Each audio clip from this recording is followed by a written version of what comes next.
கொண்டால் என்ன ஒட்டி நின்றால் என்ன இதில் பாவங்கள் தோஷங்கள் ஏது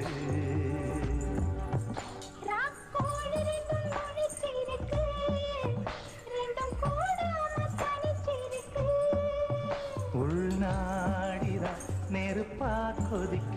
நடுச்சாம வேளையில் வாடையடிக்க கண் பார்வைதான் பழமாச்சி வக்க மெதுவாவே நீ வீழடிக்க